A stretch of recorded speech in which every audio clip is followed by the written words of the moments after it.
না, আজ আর ট্রেনটা পাবো না মনে হচ্ছে। দাদা একটু তাড়াতাড়ি চলুন। তাড়াতাড়ি তো যাচ্ছি বাবু। স্টেশনে পৌঁছে ছুটে গেলাম টিকিট কাউন্টারের দিকে। আচ্ছা দাদা, হাওড়া যাওয়ার শেষ ট্রেনটা কি চলে গেছে? আজ আর কোনো ট্রেন পাবেন না দাদা, ট্রেন নেই। তাহলে আজ আর বাড়ি ফিরতে পাবো না। এদিকে খিদেও পেয়েছি খুব, থাকা খাওয়ার তো একটা ব্যবস্থা করতে হয়। তাহলে স্টেশনের বাইরে এসে দেখি দূরে একটা রিক্সা দাঁড়িয়ে, ওদিকে এগিয়ে গেলাম। দাদা বলছি, এখানে ধারে কাছে কোথাও খাওয়ার হোটেল পাওয়া যাবে? হ্যাঁ, অবশ্য পাওয়া যাবে, উঠে বসুন, নিয়ে যাচ্ছি। রিক্সায় উঠে বসলাম। বেশ কিছুক্ষণ রিক্সা চালাবার পর থামলো হোটেলের কাছে। এটাকে হোটেল না অন্য কিছু বলবো বুঝতে পারলাম না। জায়গায় জায়গায় প্লাস্টার খসে পড়েছে, দরজাটাও নড়বড়ে। কিন্তু তখন খিদের জ্বালায় প্রাণ ওষ্ঠাগত, তাই আর সাত পাঁচ না ভেবে ঢুকে পড়লাম হোটেলে। হোটেলটির ভেতরও একই অবস্থা। কোনো রকমে একটা হালকা লাইট জ্বলছে আর চারদিকটা হালকা অন্ধকার। হোটেলের ভেতরে হোটেলের কর্মচারী ছাড়া আর কাউকে দেখতে পেলাম না। গাটা ছমছম করে উঠল। সামনে রাখা চেয়ারটাতে বসে ওয়েটারকে ডাক দিলাম। ওয়েটারকে ডাক দিতেই একটা রোগা চিমটে লোক কোথা থেকে এসে যেন হঠাৎ করে সামনে এসে দাঁড়ালো। কি কি পাওয়া যাবে এখানে? আপনি যা চাইবেন তাই পাবেন। ডিম, মাংস, মাছ, কাঁকড়া, সাপ, ব্যাং। বলুন, কি খাবেন? না, এসব কিছুই চাই না। নর্মাল বাঙালি খাবার, মানে ভাত ডাল তরকারি হলেই হবে। আচ্ছা, অপেক্ষা করুন, নিয়ে আসছি। যেমন ভাবে এসেছিল ঠিক তেমন ভাবে যেন উধাও হয়ে গেল লোকটা। কি অদ্ভুত হোটেল রে বাবা! খুব অস্বস্তি বোধ করছিলাম। তাড়াতাড়ি খেয়ে বেরোতে পারলেই শান্তি। কিছুক্ষণ পরে সেই ওয়েটার হাতে থালা বাটি নিয়ে হাজির। লোকটি খাবারগুলো সব টেবিলের ওপর সাজিয়ে রাখল। তারপর সেই লোকটি আমার দিকে তাকিয়ে যে করে হেসে প্রথম বাটির ঢাকনাটা তুলত। আমি আর্তনাদ করে উঠলাম, এ কি, এটা কি? বাটির ভেতরে রয়েছে রক্তমাখা একটি হাত, আর একটি বাটির ঢাকনা সত্ত্বেও দেখি তাতে রয়েছে কতগুলো রক্তমাখা কাটা আঙুল। ভয়ে হাত পা কাঁপতে শুরু করে আমার। আর সেই সময় লোকটি ভাতের থালার ঢাকনা খুলতেই দেখা গেল তাতে রয়েছে মানুষের একটা কাটা মাথা। এসব দিকে আমি নিজেকে সামলাতে পারলাম না, জোরে চিৎকার করে উঠলাম, এ কি, এ কি! আমি তো রিকশায় বসে আছি। কি দাদা, ঘুম হলো? উঠে পড়ুন, পৌঁছে গিয়েছি। তার মানে স্বপ্ন দেখছিলাম? বাবা, কি ভয়ঙ্কর স্বপ্ন! কি হলো দাদা, হোটেলের সামনে চলে এসেছি তো, নামবেন না? হ্যাঁ হ্যাঁ, নামছি। অনেক ধন্যবাদ আপনাকে। রিক্সা থেকে নেমে হোটেলের দিকে তাকিয়ে থমকে দাঁড়ালাম। সামনে রয়েছে স্বপ্নে দেখা সেই ভয়াবহ অদ্ভুত ভুতুড়ে হোটেলটি। হোটেলের সামনে দাঁড়িয়ে আমার গলাটা শুকিয়ে এলো। ভয়ে ভয়ে ধীরে পায়ে হোটেলের দিকে এগোলাম। স্বপ্নে দেখা ঘটনা যে একদম এমনভাবে সত্যি হবে এটা আমার ধারণায় ছিল না। হোটেলের ভিতরে ঢুকে দেখি ভেতরের পরিবেশটা একেবারে অবিকল স্বপ্নের মতো। ভেতরে গিয়ে বসলাম। তবে এবার আর ওয়েটারকে ডাক দিতে সাহস হলো না। প্রায় 1 মিনিট পর ওয়েটার নিজেই এসে দাঁড়ালো। সেই আগের মতো চাপা গলায় জিজ্ঞাসা করলো, কি খাবেন?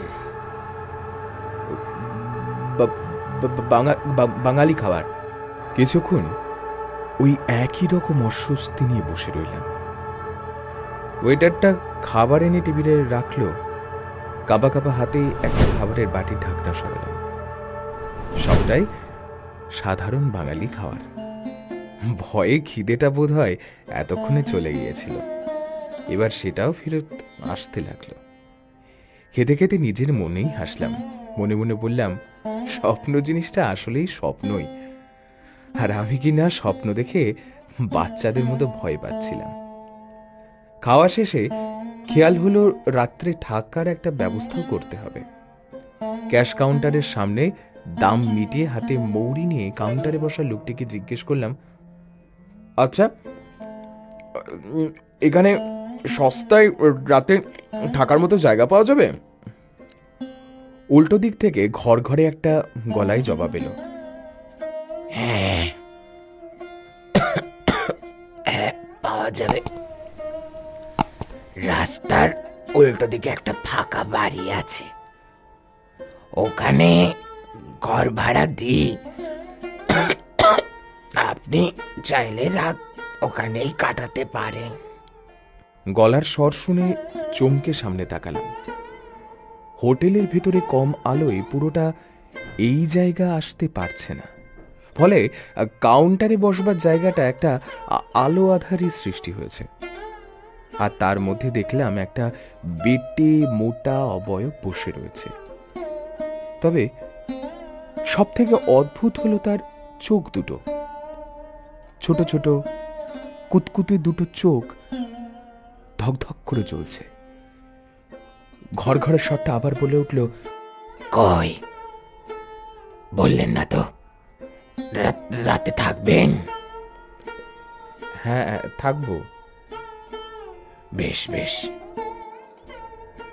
কানু, ও কানু, গেলি কোথায়? ডাকদের সঙ্গে সঙ্গে একটা লম্বা লিকলিকে চেহারার লোক আমার ঠিক পেছনে এসে দাঁড়ায়। এগে কর্তা বলেন। এই বাবুকে সাথে নিয়ে যা, একটা ঘর খুলে দে। উনি আজ রাতে এখানে থাকবেন। আসেন স্যার, আসেন আসেন।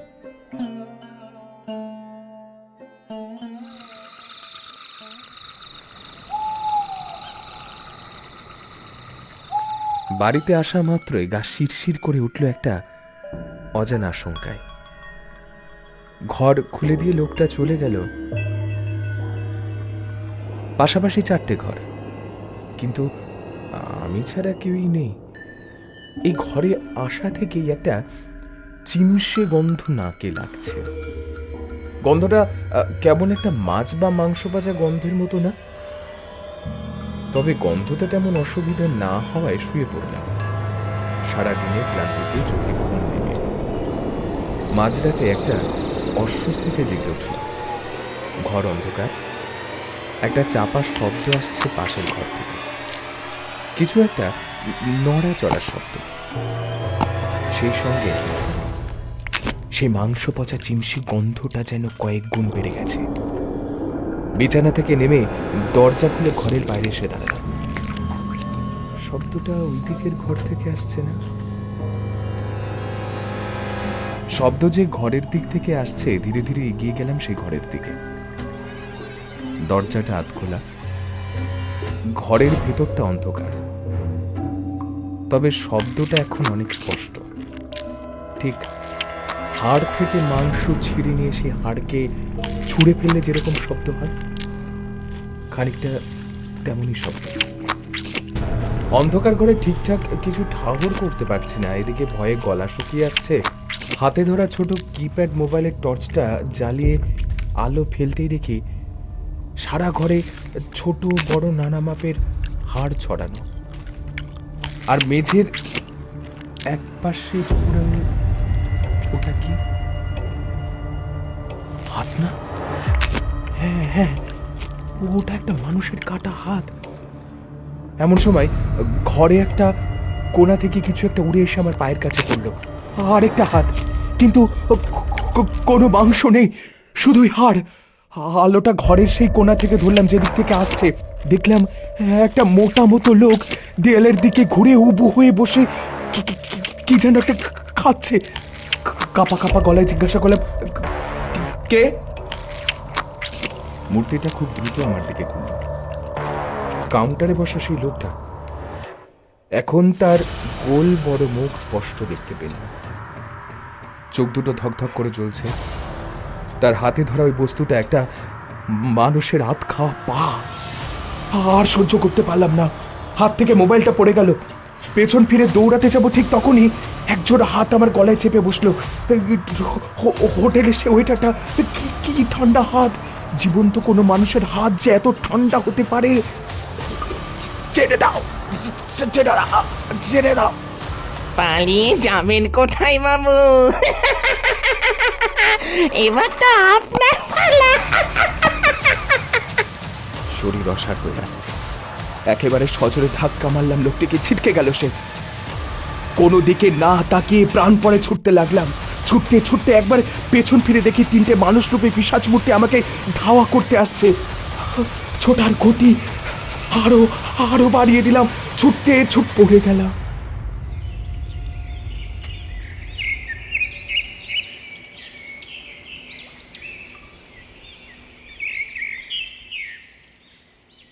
সকালবেলায় জলের ঝাপটায় জ্ঞান ফিরল। তাকিয়ে দেখি মন্দিরের সামনে এক পুরোহিত জলের ঘটি নিয়ে দাঁড়িয়ে। তুমি কে বাবা? এখানে এবার বেয়ে পড়ে আছো, কি হয়েছে তোমার? তাকে সব কথা খুলে বললাম।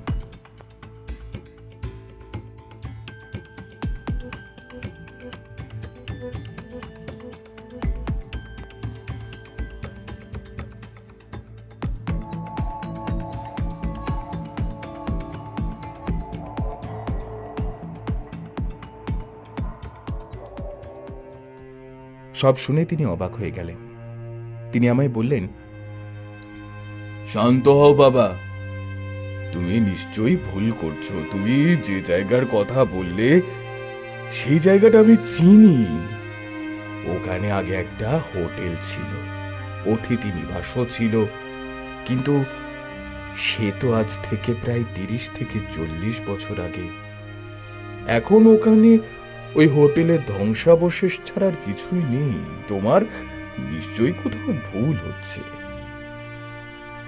পুরোহিত মশাই যতই বলুক, আমি নিজের চোখে অবিশ্বাস করি কি করে? তাই পুরোহিত মশাইকে সাথে নিয়ে আবার সেই জায়গায় গেলাম। কিন্তু সত্যি সেখানে কোনো হোটেল বা কিংবা যাত্রী নিবাস নেই, শুধুই ভাঙা ঘর আর আগাছা। দেখলে তো বাবা, এখানে কিছুই নেই, তোমার কোথাও ভুল হচ্ছে। বুঝতে পারছি না কাল রাতে ঘটে যাওয়া ঘটনা এগুলো আমার কোনো স্বপ্ন নাকি কোনো বাস্তব। কাল রাতে কি আদেও কি আমি এখানে এসেছিলাম না অন্য কোথাও? কোনো ভুল হচ্ছে না তো আমার? এই ভাবতে ভাবতে সেই ঘরের জায়গায় গিয়ে দাঁড়ালাম যেখানে সে ভয়ঙ্কর ঘটনা ঘটেছিল। হঠাৎ পা ফেলতে গিয়ে একটা জিনিস আমার চোখে পড়ল। আমার ফোনটা বন্ধ হয়ে পড়ে আছে। নিচু হলাম ফোনটা তোলার জন্য, এমন সময় একটা শীতল ঠান্ডা হাওয়া যেন আমার ঘা স্পর্শ করে। হাওয়ার সুরে সুরে মিলিয়ে কেউ যেন ভেসে গেল। একটা গলা, একটা গলা যেন বুলে ওঠে কানের কাছে। স্বপ্ন নয়,